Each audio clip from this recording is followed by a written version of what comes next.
Bem-vindo ao Mente Empreendedora, com William Câmara e Gustavo Oliveira. Fala galera, beleza? Gus aqui, estou também com o.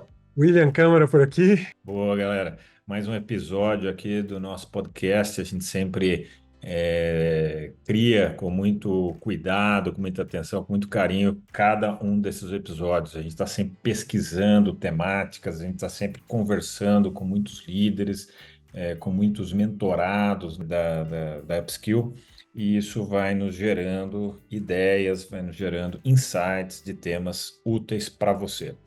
E o de hoje é extremamente útil, que são três erros grandes, comuns e impactantes dos líderes, que impedem eles de exercer o seu máximo potencial como líder, que inspira, que cria coisas grandiosas, que faz de verdade acontecer, né, Will? Quer fazer algum comentário aí inicial? Eu gostei dessa introdução, porque você está falando que a gente está em contato com líderes. A gente mentora muitos líderes, então a gente tem problemas reais, cases reais toda semana, que ajudam a ter insight para que esse trabalho que a gente está fazendo como para os nossos clientes, né, esses insights, esse conteúdo, né, esses conceitos, eles sejam espalhados para todo mundo que precisa. Se eventualmente alguém quiser um pouquinho ir mais fundo, né, pode falar com a gente, mas são sacadas, são às vezes uma pequena chave que você muda e pronto. Aquilo faz uma grande diferença no teu futuro como líder. Aliás, a gente é bem pouco teórico, né, Will? A gente é muito da engenharia reversa. A gente pega a prática, situação real, faz uma engenharia reversa de como solucionar aquilo, e não hipotetiza situações, hipotetiza ferramentas, depois vamos ver se isso aí tem utilidade. Não, é o contrário, né? Então vamos lá. Primeiro grande erro, né, que ceifa aí grandes mentes brilhantes mesmo, tá? Grandes mentes brilhantes. Todos nós somos condicionados por onde nascemos, país, família, ambiente cultural, e isso molda muito o tipo de sonho, a extensão do sonho, a extensão dos objetivos que a gente imagina. Então, muitas vezes, a gente sonha pequeno. A gente cria um horizonte. Não é para curto prazo, que você sonhar muito grande para curto prazo, aí é alucinação, não é isso que a gente está falando.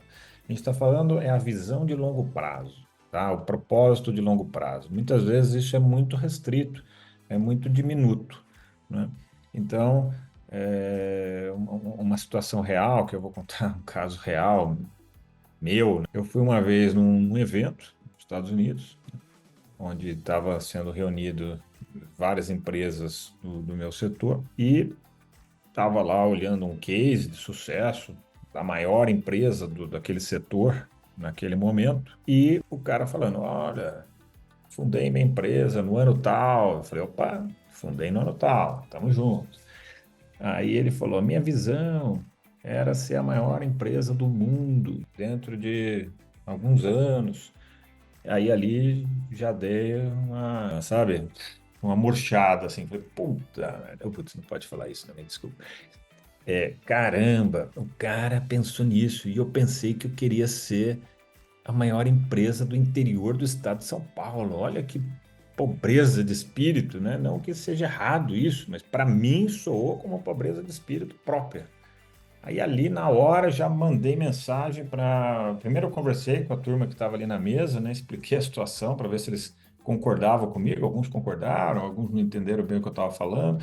Aí mandei mensagem para minha equipe, falei, galera, tal, tal, tal, tal, tal. A partir de agora, não tem mais essa história de querer ser o maior do interior do estado de São Paulo. A gente já era o maior do interior do estado de São Paulo naquela altura, e o cara já era o maior, né? Do mundo, e a gente tinha fundado a empresa na mesma época. E aí a galera também consegui deixá-los indignados, né? Meus outros sócios, minha equipe, deixei eles indignados com a nossa proposição muito tímida. E a partir dali a gente começou a fazer um traçado ali, um plano para a gente ser o maior, um dos maiores primeiro do Brasil, mas já mirando depois em algum momento o mundo, tá? Imagina. A gente estava falando do interior do estado de São Paulo, de repente começa a falar de mundo, parece que é alucinado, mas não era da noite para o dia. A gente estava criando um plano. Então, primeiro, ser um dos principais do Brasil, depois América Latina, depois mundo. E felizmente, alguns anos depois, hoje já figuramos ali como uma das principais empresas do Brasil e agora começando a dar saltos aí para América Latina e para o mundo. Olha o poder ou da abertura mental ou do bloqueio mental.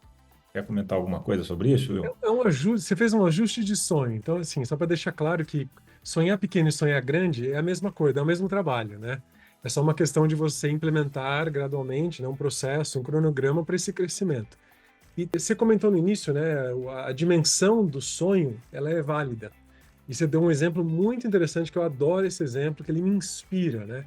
O que a gente está fazendo tem que ter um impacto até os limites do possível, que é o mundo, que é onde a gente mora hoje. Se daqui a pouco tiver outro planeta aqui próximo, a gente já coloca galáxia, né? E assim vai. Porque dá o mesmo trabalho, de certa forma, é só uma questão de ajustar a linguagem e avançar. E esse empreendedor, ele teve essa sacada e foi na direção do sonho dele. Mas tem uma outra dimensão que muitas vezes, na hora de sonhar, a gente erra, que é sonhar olhando só por um viés, pelo único viés da nossa cultura, da nossa percepção. Não só com relação a tamanho, mas com relação a formatos, a possibilidade, sabe, a qualidade do time, de pessoas, a olhar um viés. E aí o que a gente trabalha muito nas nossas mentorias é tentar expandir essa visão do tamanho, não só do tamanho do sonho, mas das possibilidades desse sonho. Não é abrir o leque demasiadamente. Baseado no que você está fazendo, para onde você quer ir, tem alguma outra coisa que dá para ir no conjunto sem gastar nenhum tempo, nenhum segundo a mais? Então é deixar o sonho um pouco mais largo, né? Não só maior, mas largo, abrangente, né? Abrangente, essa é a palavra que você estava procurando, né? Exato. Abrangente. E na teoria, eu já tinha ouvido falar desse negócio, sonhar pequeno e grande dá o mesmo trabalho. E eu achava balela, eu achava BS isso daí, sério, eu achava. Só que agora que eu passei pelo processo, eu digo, não é balela, é o mesmo trabalho. Porque você não vai executar já tudo e vai se tornar o maior do Brasil e do mundo da noite para o dia. Não é isso. Só que desde o começo você está criando a estrutura, o pensamento, o mindset na equipe, para que um dia, pode levar 20 anos, pode levar 30, mas um dia você chega lá. Agora, se você não se propuser a isso, não criar estrutura para isso, você não vai chegar lá nunca, né? É por isso que dá o mesmo trabalho, porque quando você vai criar uma mentalidade sua e na equipe, e a expectativa de tempo, é o mesmo trabalho. E no dia a dia, a conversa que você vai ter, os objetivos, é o mesmo trabalho. Agora, vai levar tempo, óbvio, fato, vai levar tempo, mas então fica essa reflexão, né? É um ajuste Quer de falar aí dos... mentalidade, né? É um ajuste de mentalidade para que a sua força profissional seja direcionada até onde ela pode alcançar, né? É como se você pega aqui, sai na tua varanda, fora de casa e dá um grito. Até onde o seu grito chega? Aí como que você pode gritar mais alto?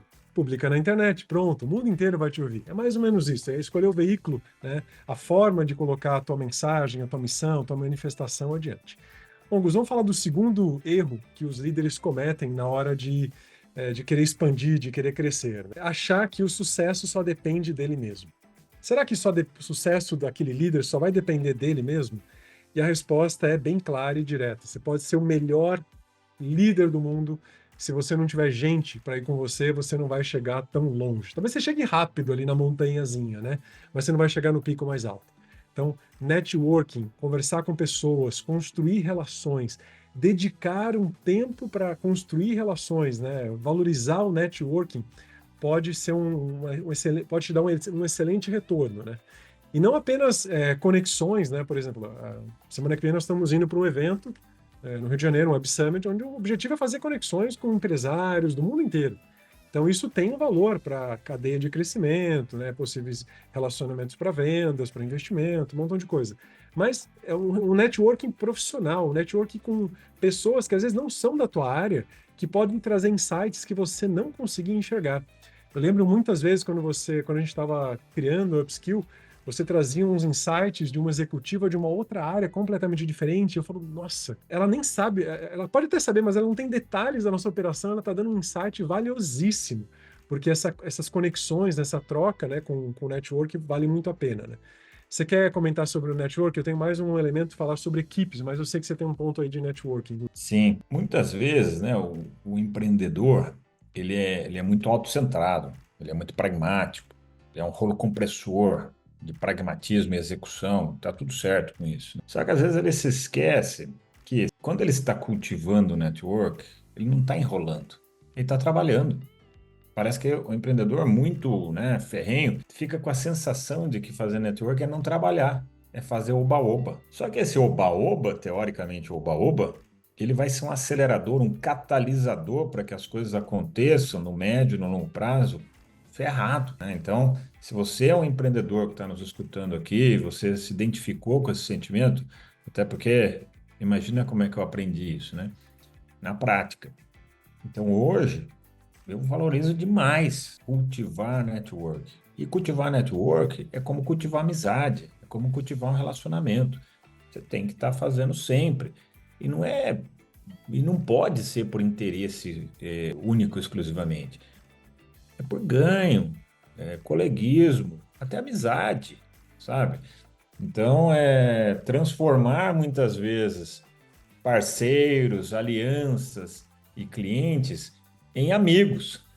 Aliás, tem um ditado, eu não sei se você concorda ou não, eu também não sei se eu concordo ou não, mas que é mais fácil você tornar um cliente em amigo do que um amigo em cliente. Parece ser verdade isso daí. Ainda não tem uma confirmação na minha mente sobre isso daí, né? Um dia eu tiver uma conclusão, eu digo. A gente falou sobre a criação, mas também existe a manutenção disso. E às vezes algo que poderia parecer chato, se você coloca o significado certo de pensar em escalar, né, o teu negócio, a tua mensagem, aquele investimento de tempo numa uma conexão para networking pode fazer muita diferença a longo prazo. A curto prazo, talvez não. Pode arrumar um cliente, né? O próprio exemplo da Upskill. A Upskill ela começou a crescer com conexões de dentro para fora, né? Pessoas que tinham contatos em empresa e foram se conectando, e os nossos primeiros clientes são de amigos, né? São de pessoas próximas que foram apresentando e fazendo contato. Depois vieram as feiras, que fez a gente aparecer para o mundo, e aí os clientes começaram a vir de pessoas que não eram contatos, né? Mas essa rede é importante. Tem um outro elemento na parte de networking que às vezes a gente esquece. Quando a gente pensa em network, né, o que o sucesso só depende da gente, a gente está pensando da porta para fora, mas tem um network que tem que ser feito também, que é da porta para dentro. De novo, pode parecer meio óbvio, né, mas o líder ele tem que cultivar o relacionamento com a equipe, de alguma forma. E esse investimento de tempo ele é valioso. Eu converso com líderes de forma regular e eu sempre vejo o impacto negativo da falta de acompanhamento do time, da liderança, sabe? Não só do Porque que tem muitas vezes o líder acha que isso é perda de tempo também, que isso não é trabalhar. que é blá É blá o mesmo blá. pensamento que acha que network também não é trabalhar. Então, não é só como fazer one-on-one ali para ver o que está acontecendo, acompanhar os processos, mas acompanhar tudo que foi conversado desde o início, relembrar os acordos, sabe? Ter certeza que a mensagem está sendo replicada da forma que foi combinado. Tudo isso num clima de amizade, de companheirismo, de troca, né? Estamos aqui fazendo uma dupla para avançar nessa direção. Considero esse um elemento importante. Tem líderes que a gente trabalha onde o sucesso dele depende quase que exclusivamente da equipe. Então, a meta dele é fazer com que a equipe dele bata a meta. Se isso não acontecer, não tem sucesso algum. Então, o sucesso não depende só da gente. Tá? Isso vai ser um impulsionador. Você vai puxar o fio ali, mas tem que vir com um montão de gente junto ali para te ajudar a crescer e se sustentar ali, né? Não ter sucesso é fácil. Se sustentar na posição do sucesso exige mais estratégias. Boa. E tem o último, que não deixa de ser menos importante, né? O terceiro grande erro. E eu aprendi esse com mais intensidade, com mais veemência, quando eu morei nos Estados Unidos. A gente não percebe, mas por termos nascido no Brasil, aliás, não estou falando mal do Brasil, eu adoro o Brasil, sou nacionalista até. Por ter nascido aqui, a gente adota muito uma postura de humildade excessiva. E aí, quando eu fui, né, para Nova York, com essa humildade excessiva natural do brasileiro, aliás, falam que brasileiro é português com açúcar, né? Porque a gente tem uma grande descendência de Portugal. A gente acha às vezes que o português é rude. Não é que ele é rude, ele é firme e direto. E se você comparar o português ainda com o estadunidense, lá o americano, é pior ainda. Aí parece que o cara é um brutamontes. Mas o que eu aprendi lá? Eu aprendi que se não tivesse uma postura firme, decisiva, autoconfiança, seja para falar a asneira que fosse, mas falar com confiança, sabe? Eu brinco que até mendigo de metrô em Nova York tem autoestima e autoconfiança alta, porque os caras falam os negócios como se tivesse o dono da verdade. Então, aprendi isso a duras penas lá, senão você é literalmente ignorado com sucesso.